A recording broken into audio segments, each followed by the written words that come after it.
Welcome back to Still Part of Us. We just got done chatting with Jennifer about the birth of her son, Nicholas, and I really hope you get a chance to listen to his birth story, because there were so many things that were just so glaringly hard to swallow of just what happened to you, Jennifer. So I thank you for coming back on, for coming and talking to us, and just kind of getting a little bit more of a glimpse of what these last few years have been like for you. So welcome back. We're Thank glad you. you're here. In a nutshell, can you tell us what happened to Nicholas?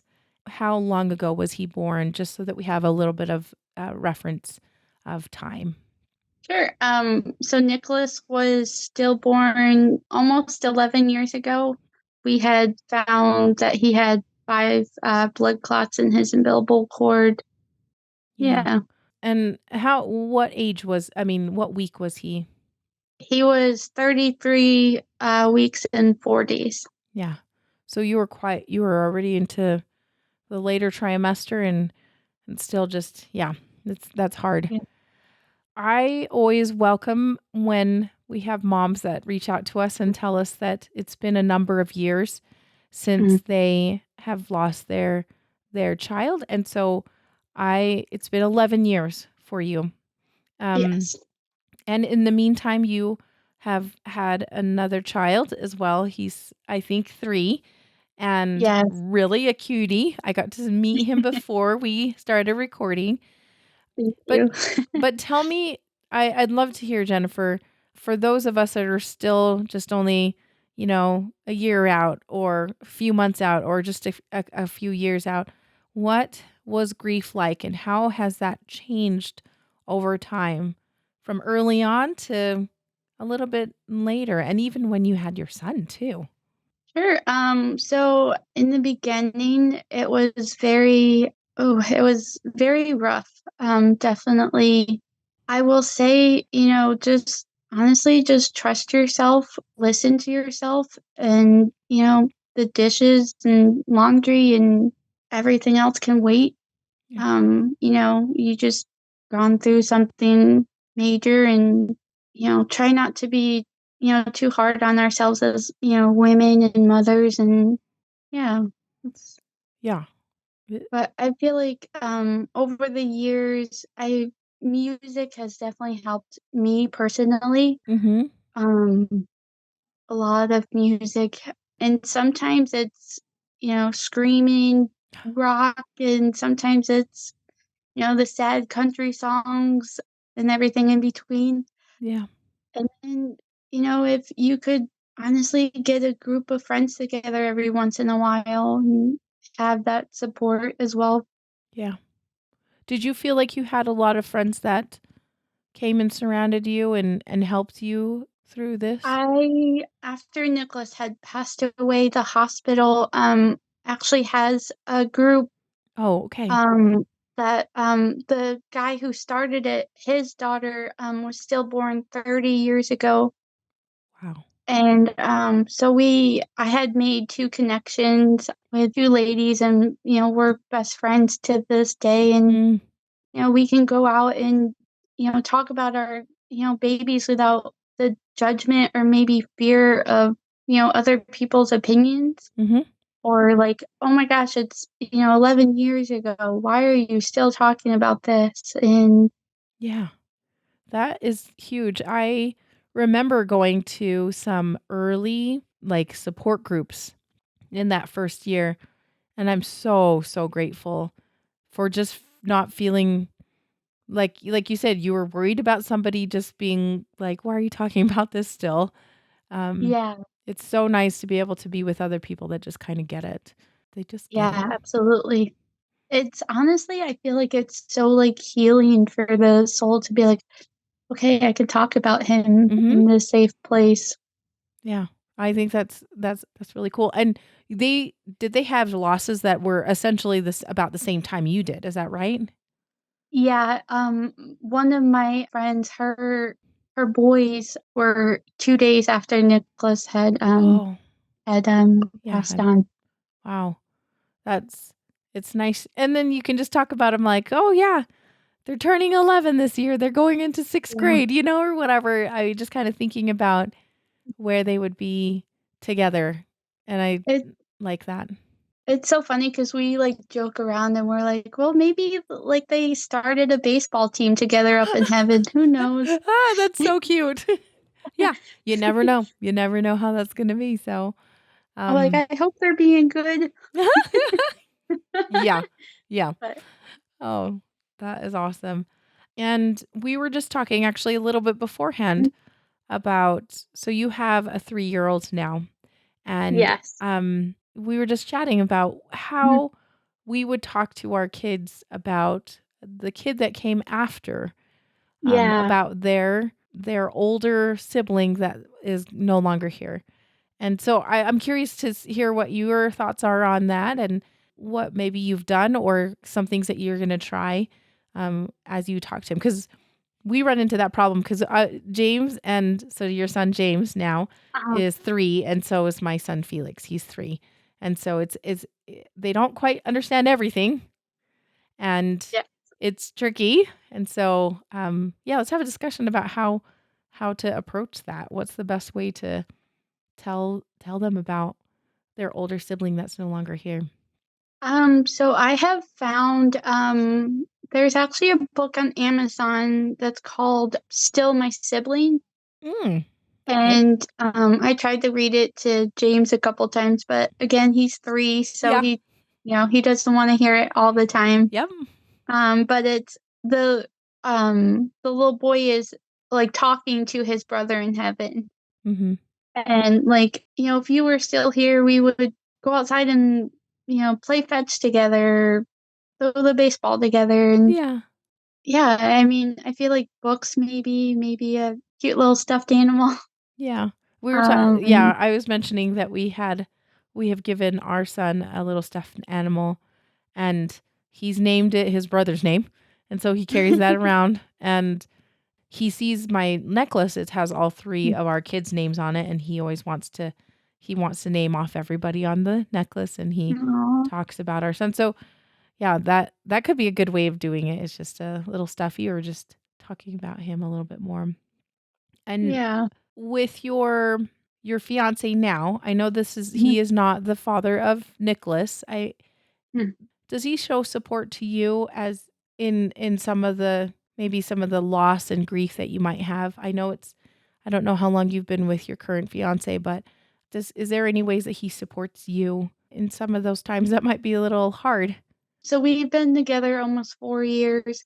Mhm. Um, I think he tries, Yeah. to support me, but then on the other hand, he's like, "Sometimes I just don't know." Yeah. And some days I'm like, "I don't know. I just, Yeah. I don't know what I need." And, he's there to with open ears as much as, I wanna talk about him, and I've apologized a couple times, and I'm like, "I know I bring this up all the time," and he's like, "It's okay, he's your son too." Yeah. So I've thankfully gotten, pretty lucky with him being just supportive and, because he doesn't have to be. And then some days I'm just like, I don't want to be fixed. Sometimes I just need a hug. Yeah. I think that's good that well, I think that's interesting to point out that you said to him, "I just don't want to be fixed. Just give me a hug. That's all I need." And expressing Yeah, that you're like, these are things I need that will help me at this yeah, current time." Because yeah, we just don't need fixing. We just need you to sit with us and hold our hand or give us a hug or give me space to cry or whatever that looks like. yeah. Yeah. It's funny Maybe a how that cup of works. coffee. Yeah, exactly. "Can you help me, please?" Yeah, exactly. Exactly. Were there some things that people did after your loss that you were particularly grateful for? That they helped you out to give you that space, give you the help that you needed, right after you lost Nicholas? I would say, just their time. Honestly, just dropping everything and, just having an open ear and, just letting me, express my, hurt and anger and not judging me for it. Yeah. I I, think it's huge, the time, 'Cause Yeah. yeah. Like, my sister had a dog. So when we got discharged from the hospital, I went to my sister's house because, everything was set up at my house. And, I my sister let me lay in her bed, and she had a dog that didn't move for 2 days. She just laid with me in the bed, Oh. and other than to, get up and get a drink of water, she would wanna come back in and lay with me, Oh. and if, somebody didn't open the door so she could get to me, like, she would whine, Oh. and, Wow. um yeah, she was the best dog Hmm. ever. Yeah. I think that is I'm always surprised that when we talk to people how their pets know. Their pets know Yeah. something's up and they want to be of comfort, Mhm. and I think that's really sweet that that dog really took care of you. And it sounds like your sister took care of you and just let you be there because it is Yeah. hard to go back to a home where nursery Mhm. things are set up and there's Yeah. outfits and a lot of things to remind you how you don't have your baby. Yeah, not long after that, our lease was up, Mhm. so we had moved out, and just packing away his stuff was so hard, Yeah. Yeah. and it's like, if it was there, like, I could ignore it, like, I don't go in that room, Yeah. and, when I finally had to really pack away his stuff, it was hard, for Yeah. sure. Yeah. It is. Yep. There's a box full of my son's stuff that I haven't looked at still to this day. And I just can't do it. And it's so funny because it's like the stuff that I had for there's certain outfits that I had picked out for Nicholas that James was not allowed to wear. Yeah. Like, that was Nicholas's stuff. Mhm. Yep. And then, like, the other stuff, I'm like, Yeah. because they grow so fast that They it's do. like, yeah. They they totally do grow so fast. They're weeds, those little kids.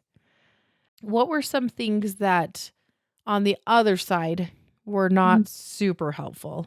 Things that people said, things that people did that you're like, "You know what? That was not helpful." And I know you mentioned one thing at the time in the hospital when the chaplain came in and said, Mhm. started talking to you about God and Jesus and being loved and you're like, 30 minutes ago I just got told my baby died. Like this is not the time Yeah. and place for this right now. Are there any Yeah. other things that kind of stick out to you that were really hard to experience after your loss? So I've had certain family members make comments about, like, I don't know why you're upset he wasn't even alive. I've had the cliche, he's in a better place. Yeah. And like my thinking is like, oh, so he's better, even though like, we're Catholic, we love Jesus, and we know one day we're gonna be up there with him, but it's like, and I know he's in the best place he can be, but it's like in my mom heart, like, he needs to be here. With his mom. Yeah. Yeah, and, just the "Well, you can have another one." Mhm. Cliche. Oh, I hate it. Yeah. Nope, it's not Oh, I great. hate it. It's not great. And then I've had the, "Well, it's been 2 months, get over it." And I'm Don't say like, that, "I didn't people. fall down and scrape my knee, like, Yeah. my baby died." Yeah. Yes. Um, Yeah, it gets kind of brushed off as yeah, like trivial. Like you said, yeah, I just fell down and, scraped my knee. No, that's not what happened to me. You don't understand the how deep and hard and life-changing this was for me. Yeah. yeah. It's not a scraped knee. Yeah. I feel like even though like, every year for Nicholas's birthday, like, we go and get a well, I'm sorry, I go and get a cupcake, Mhm. and, like, whatever year he's turning, I'll get a candle, and then I'll Mhm. light the candle and then take a picture of it. So I have a photo album, Of all of those. of all of, his ultrasounds and then his birth and then, every year Yeah. for the birthday. Yeah. I think that's great just to have those times of remembrance. Now, he was born over Father's Day weekend. Yes. He does that ever come up as kind of hard? I know that you're about to be you're going to get married later this year, and so is that hard? I mean, Father's Day is coming up here pretty soon in the next month at the time of this recording. How is that going to does that usually affect you when Father's Day comes around? Um, it does. I try to kind of hide it because I don't want to ruin Father's Day for my, soon to be husband. Yeah. So I deep down it hurts. Mhm. But I kind of try not to show it. Okay. Yeah. And two, me and Nicholas's dad didn't have the best of Right. relationships. Right. So I do kind of feel like it was a slap in the face. But then again, my beautiful rainbow baby was born Mother's Day weekend Yeah. and he's the best. Yeah. So Seriously, he's a cutie, you guys.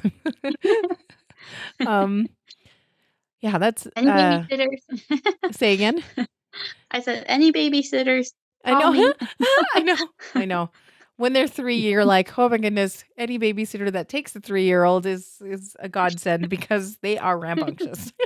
Oh yes. We can both relate. Um, so I am wondering if there is any things that you like to do to remember him. Like, are there any physical things that you have? Obviously, you have his you have his remains in a little Yeah. teddy bear urn, which is wonderful, and I'm sure you Mm. have that close to you. But there any other things that you do or that you have that are like a physical thing to help you remember him on a regular basis? So, I have his urn next to my bed. Every time, I go to sleep, I will say, good night and Mhm.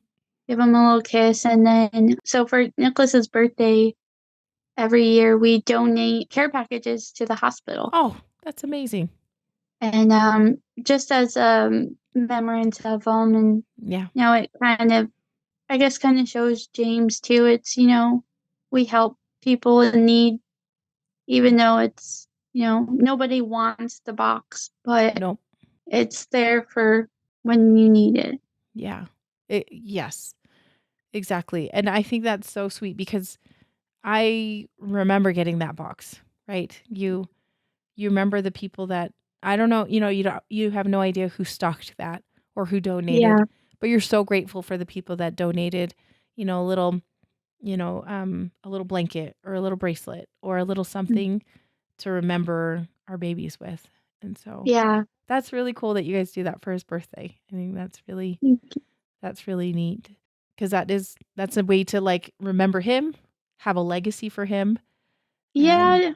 And it's like for me, like that's one thing I can do for him. I can't like go out and mhm, buy him birthday presents or mhm. buy him a new video game at 11. Yeah, yeah, So, so that's one thing I can do for him yeah, or from him. But yeah. For others that are going to be going through the same horrible thing, and yeah. yeah, that's nice to pay it forward that way. Jennifer, this has been a really such an interesting and good conversation that we've had. And I really appreciate your time today. I don't want to take too much of your time because I'm just going to say that she has been working all night and we are recording kind of early in the morning. And so I do feel a little bad that she has not had very much sleep. So we're not going to drag this out too much. But I did want to ask you if there was any last bit of advice or anything that you want to share with others so that they can hopefully help somebody else that's going through this, or if you're listening to this to help them, a mom or a dad that's going through this themselves. Anything that you can. But again, just take it easy and, don't forget to, love yourself, Mm, even though it might be hard in the first, couple weeks, months, years. It's the more people to love you, the better, especially in, these times. And like for me, in the beginning, I shut everybody out because, I was hurt. So, but yeah, just, L Yeah. Love yourself and yeah, let those around you love you and take care of you. mhm, I think absolutely. that is some it's g words of wisdom right there. Jennifer, thank you so much again for sharing Nicholas with us, for giving us your time, and for giving us hope that we can make it to 11 years after our losses. You just never think you're gonna make it. So, Yeah, but I absolutely. but I appreciate you being a person that says, "Yeah, you can do it. It's hard, but you can make it." So, So one more thing, my amazing maternal fetal medicine doctor, when I was getting moved to the rooms, gave me a hug, and she said, um, "You'll never get over this, but you will get through this." yeah, And that stuck with me every day. yeah. That is totally true, right? Like, you're never gonna get over Absolutely. it. I mean, 11 years later, you still remember your son Nicholas, and you always will, and you'll never Mhm. get over that you lost him, but you're making it through. So, thank you again, Jennifer. Thank you. So, thank you again. Thank you.